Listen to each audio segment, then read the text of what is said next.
The essence of the Vedas, the Vedanta. 1893-94, Swami Vivekananda brought it to the world, and he talked about that the freedom of the soul. In his talk to the freedom of the soul in American region and in the Western world, that it is more on democratization.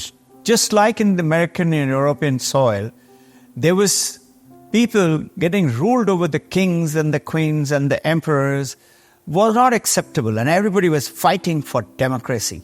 What Vivekananda brought is the same way is the democracy amongst the religion of Vedic many gods, Hindus, as you know, 33 crore gods. From there, it originated into Abrahamic religion, into one God, the very famous monotheism, one theism God, and which is particularly they find the Christianity, the Islam, and subsequently, if you look carefully, even before, well before that, for the Judaism, and even before Judaism came the Zoroastrians, and Zoroastrians talked about the Ahirama, who is the supreme God, and this supreme God from one, that is monotheism, one God, to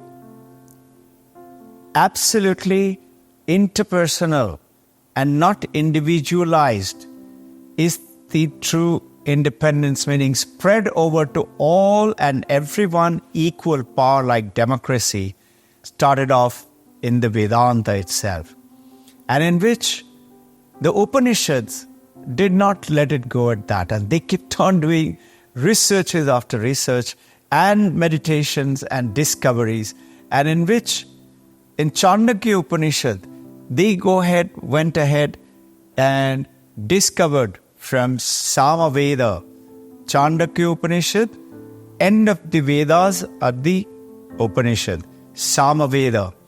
Chandogya Upanishad talked about Tat Tvam Asi, you are that. You are the one.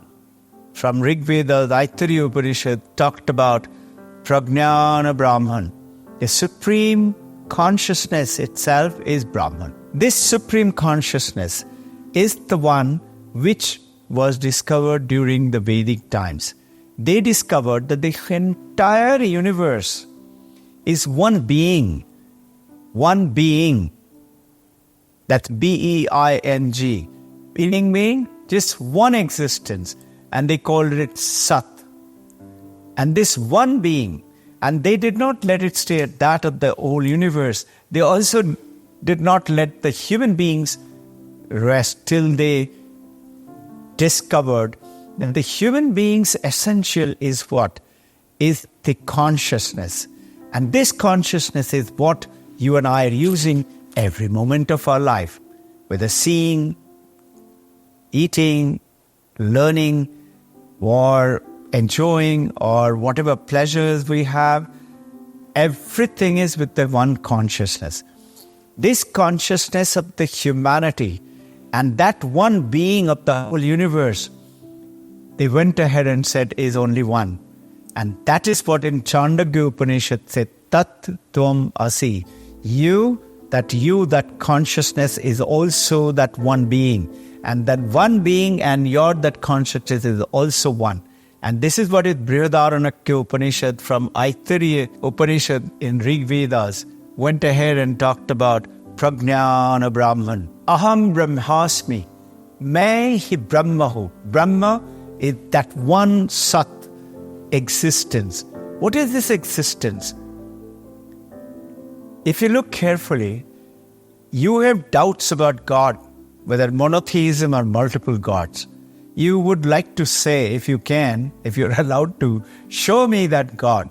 Just like Vivekananda asked his Guru, show me that God. Can I see him? Same way you would like to.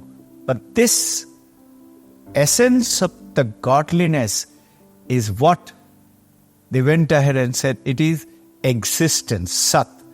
What is existence? You have no doubt that you are existing. I have no doubt that I exist right now here. You have no doubt eating, sleeping, drinking, being, sensing, everything is because of you exist. That existence by the Vedas were called Brahman. Existence with Brahman is actually God. It is not that this book exists, or that computer exists, or this house exists. It is existence only. Now, similarly, went ahead from the Yajurveda into Aham Brahmasmi, Brihadaranyaka Upanishad. In Mandakya Upanishad, which is this Mandakya Upanishad, Mandakya Upanishad from Atharva Veda talked about, I am the self, I am Brahman, I am Atman Brahman. Now, these 4 Mahavakyas, I am Atman Brahman, Mandakya Upanishad, Aham Brahmasmi is Brihadaranyaka Upanishad.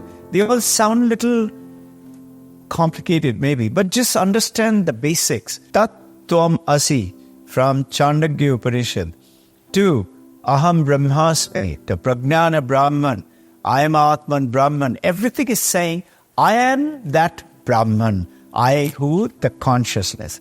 And the freedom of soul is understanding that you are not little body, flesh, bones, and whatever. You are beyond that. And that beyond that is within you. This is the discovery which the Vedas did, which today Harvard or NYU, New York University, and every other top universities of the world is discovering. This is why the journey which I was guided to take it up. Vivekananda said, my whole life can be summarized into just 2 sentences. 39 years Swami Vivekananda lived. He said just in 2 sentences. First sentence, preach into the mankind. Tell everybody, show it to them. Their inner divinity. That inner divinity is the soul. But we are oppressed with the mind. The mind is obstructing this soul. And we cannot think that I can do it. I am very good. I am capable. So strength, strength, strength is the power of the message of the Veda.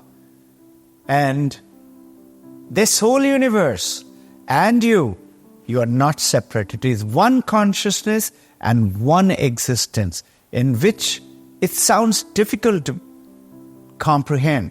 This is the journey. And Vivekananda says his second part of the statement, preach into the mankind their inner divinity and manifest it into every walk of life. Take up the journey. Today, the world is trying to understand Vedanta because the moment you understand Vedanta, Veda goes ahead and declares all your sufferings will be ending. And whatever you have in mind, you would get it like that. And how do you do that? Very simple. You have mind, which has got intellect, memory, ego, and feelings, 4 functions. Just imagine that from your memory you recollect the past factors. I'm giving you the quick shot of applying this. Bring it into the real world, into present. This is present right now, which is a gift. Present, a gift. From memory, recollect the good things. Don't remember the bad thing, awful thing. And now, feel good, the present, and now in the future, visualize, imagine, and just watch what wonderful crystallization of that imagination would take place. Just like Wright brothers flew, Henry Ford drove a car, and Einstein discovered the relativity. Welcome to this world.